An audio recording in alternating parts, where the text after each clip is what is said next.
Nous sommes dans la deuxième partie de cette émission échange consacrée au livre blanc des TPME du Togo. Un livre blanc, pourquoi faire? C'est le sujet que nous abordons aujourd'hui avec Kokouvignon Aboki. Alors, Monsieur Aboki, avant qu'on ne parte à la pause, on était sur la question des défis liés à la gouvernance des entreprises.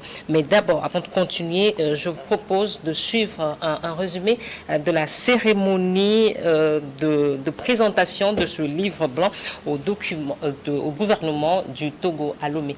Suivez plutôt.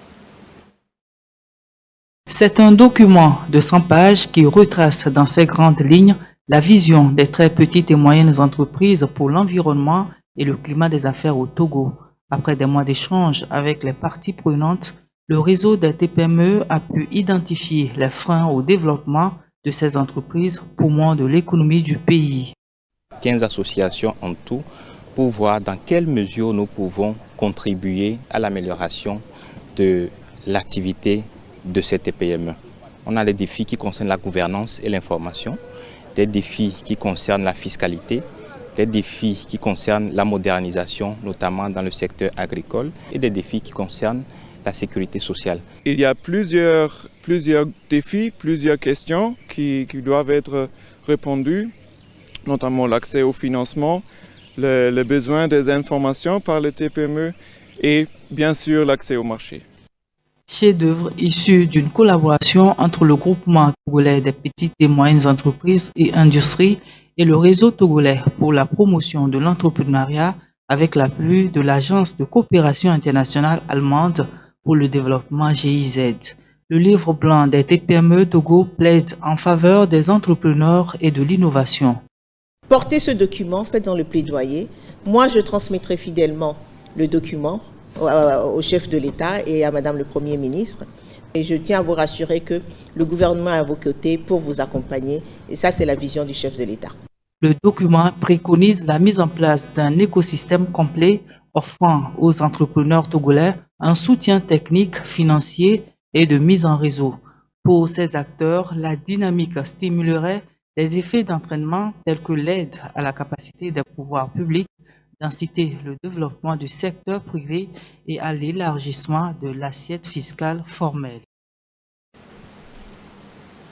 Alors, M. Aboki, à part la gouvernance, il est question également d'information, de fiscalité, de modernisation dans le secteur agricole, en matière de défis de ces entreprises. Absolument. Alors, moi, si je dois prendre tous ces défis, il y a particulièrement 3 qui retiennent mon attention. La gouvernance, le financement et la fiscalité. Comme je le disais, la gouvernance, c'est un défi transversal. S'il est bien abordé, ça permet de résoudre un certain nombre de problèmes, notamment l'accès au financement. Maintenant, quand on prend le financement aujourd'hui, le principal challenge, ce sont les conditions d'accès, notamment la garantie qui est exigée derrière et le taux d'intérêt qui est en moyenne de 11-12% au niveau des banques commerciales classiques et de 17% voire plus au niveau des institutions de microfinance. Même si au niveau des banques... Système financier décentralisé. SFD, merci. Maintenant, au-delà, c'est l'adaptation. Ces financements, il faut que ces financements aussi soient adaptés aux réalités et aux besoins des TPME. Vous avez évoqué tout à l'heure le secteur agricole. Par exemple, il y a des spéculations pour lesquelles, lorsque vous sollicitez un financement, le produit, vous le récoltez peut-être dans 2 ans.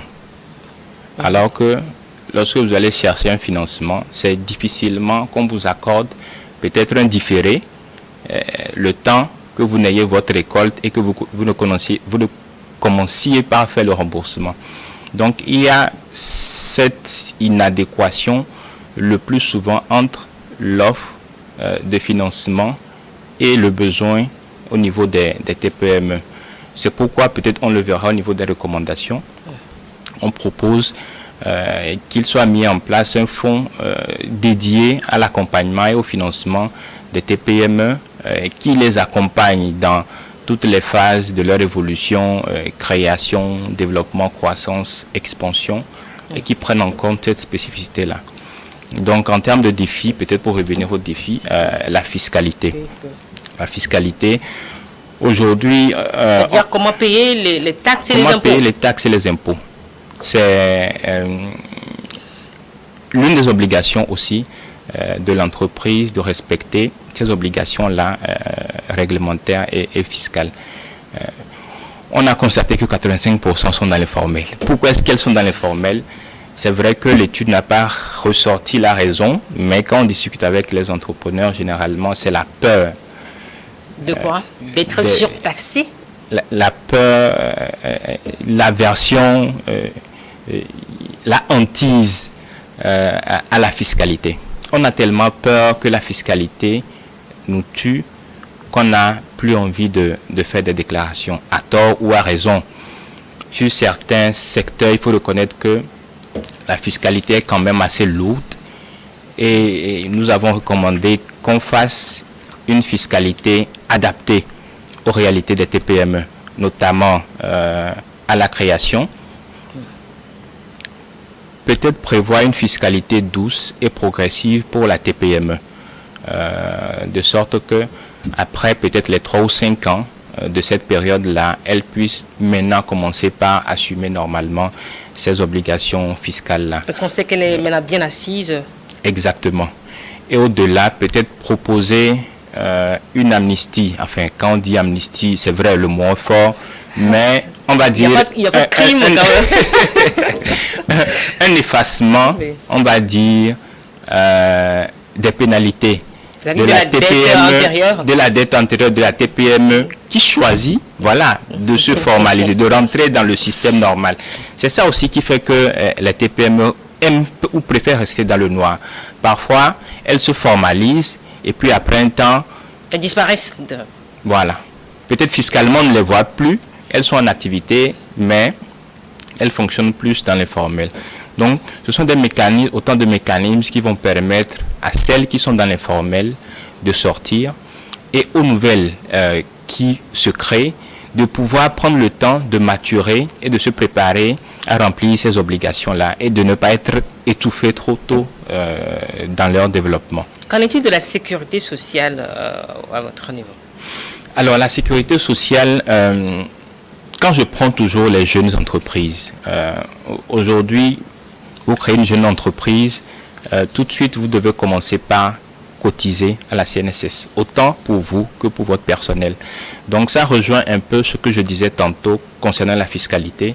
Ce serait intéressant d'exonérer l'entreprise qui vient d'être créée de la cotisation sociale ou de mettre en place une cotisation progressive pour que ça ne soit pas un poids trop important pour cet entrepreneur-là.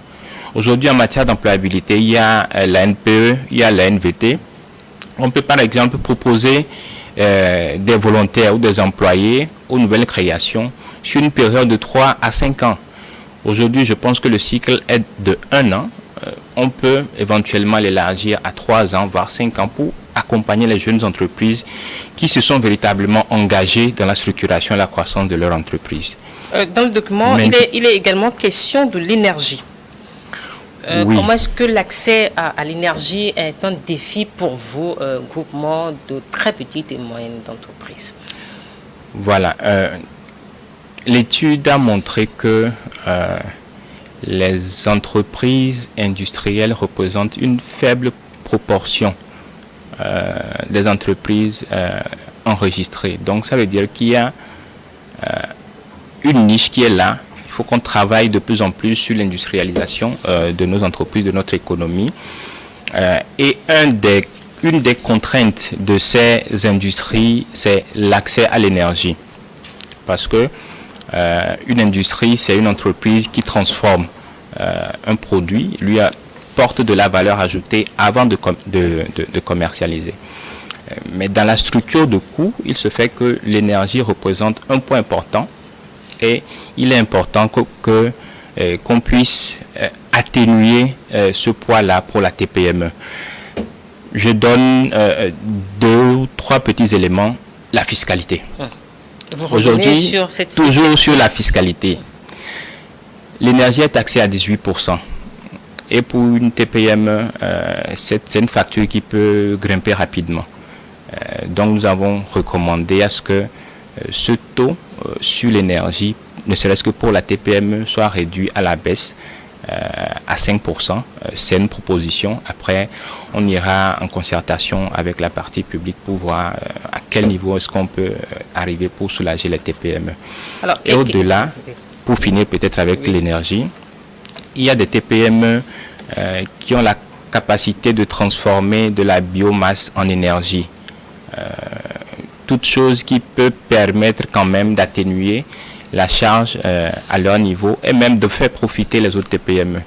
Mais pour le moment, il n'y a pas encore de réglementation pour encadrer.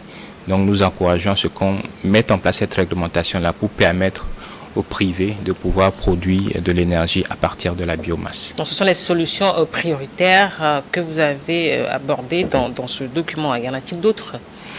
Les solutions prioritaires, oui. Alors je vais commencer par la charte des TPME qui est la dernière réforme en date pour accompagner les TPME. Il est question de renforcer en termes de recommandations de notre part, bien sûr, les prérogatives de la cellule qui est chargée de mettre en œuvre cette charte-là, afin qu'on puisse démarrer par une mise en œuvre progressive de la charte. Et en termes de recommandations aussi prioritaires, c'est de travailler sur la gouvernance. Il faut que les TPME elles-mêmes déjà s'engagent dans la structuration et la croissance de leur entreprise, tout en respectant, comme je le disais tantôt, leurs obligations sociales et fiscales. Mais tout ça, je dirais, dans un cadre réglementaire et fiscal plus favorable et plus incitatif, qui les incite à en faire aussi davantage. Monsieur Aboki, donc aujourd'hui, vous n'avez pas la garantie que ces entreprises iront à cette fiscalité en l'état actuel? Est-ce qu'on n'a pas la garantie? Les statistiques le montrent. Il n'y a qu'à voir les statistiques pour se rendre compte que la plupart se cachent toujours. Et si elles se cachent, c'est a priori visiblement à cause de la fiscalité qu'elles craignent. Donc il faut que la fiscalité, disons ce cadre réglementaire et fiscal puisse les rassurer davantage pour qu'elles sortent de l'informel et se formaliser. Maintenant, après il y a la question du financement. Et comme je l'évoquais tantôt, un fonds d'investissement qui accompagne les TPME de façon spécifique dans toutes les étapes de leur croissance, création, développement, croissance et expansion, de sorte qu'une TPME qui veut aller par exemple sur un marché public peut facilement avoir un financement au niveau de ce fonds-là, exécuter le marché et rembourser. Et ça permet de solutionner, on va dire, les difficultés actuelles que les TPME rencontrent au niveau des banques classiques en termes de garantie, en termes de taux d'intérêt et en termes de process. Alors, quelles sont les prochaines étapes après la cérémonie de remise officielle de votre document au gouvernement? Alors, dans les prochains jours, nous allons mettre en place un comité de pilotage. Un comité de pilotage et de mise en œuvre des recommandations de la charte. Et ce comité-là prendra en compte les 15 associations qui ont participé à l'élaboration du document. Oui, les 15 associations qui ont participé à l'élaboration de ce document, la partie publique et la partie partenaires techniques et financiers. Donc, ce comité de pilotage s'assurera de définir une feuille de route pour le livre blanc en termes de vulgarisation, en termes de rencontre des acteurs, en termes de mise en œuvre des recommandations et surtout en termes de suivi et d'évaluation de ces recommandations. C'est un appel donc à une synergie entre l'État et le secteur privé que vous êtes. Absolument. Ce document, il faut le rappeler, il n'est pas seulement un document de plus. C'est vrai, c'est un document stratégique, mais c'est un document qui est adressé à tous, autant les TPME qu'à l'État et aux partenaires techniques et financiers. Quel est l'intérêt? Et il nous appartient. Quel est l'intérêt? Les TPME, quand vous créez une TPME, l'intérêt de votre TPME, c'est que votre TPME se développe. C'est que demain, vous ne soyez plus une TPME, mais que vous soyez une grande entreprise. Aujourd'hui, la catégorisation des TPME dit qu'on a les nanos, les micros, les petites, les moyennes, et après on a les grandes. Et personne n'a envie de rester toute sa vie une nano-entreprise ou une petite entreprise. Donc s'approprier ce document permet d'avoir les outils pour faire évoluer son entreprise. Alors, nous sommes arrivés presque à la fin de cette émission. Vous avez peut-être un mot à l'endroit des très petites et moyennes entreprises ou à d'autres acteurs de cet écosystème? Oui, peut-être mon mot, c'est répondre à votre question. Pourquoi faire maintenant comme je le disais tantôt, les TPME, il faut véritablement qu'elles puissent s'approprier ce livre blanc et s'engager dans le développement, la structuration et la croissance de leur entreprise. Et à l'État et aux autres partenaires, il est aussi important de s'approprier le document et de prendre en compte ces recommandations dans l'élaboration des politiques publiques en faveur des TPME. Mais on et au secteur privé. Est-ce qu'il est à vendre et au secteur privé, plus généralement, il faut véritablement, notamment les grandes entreprises, intégrer davantage les TPME dans les chaînes de valeur à travers des contrats de sous-traitance et du mentorat, du renforcement de capacités, de sorte à attirer aussi ces TPME vers le haut. Et non, le livre blanc, il n'est pas à vendre, il est gratuit. Merci, M. Aboki, d'être passé sur ce plateau. Vous êtes le président du groupement togolais des très petites et moyennes entreprises et industries. C'est la fin de cette émission. Merci également à vous qui êtes restés à notre compagnie. À très bientôt sur votre chaîne.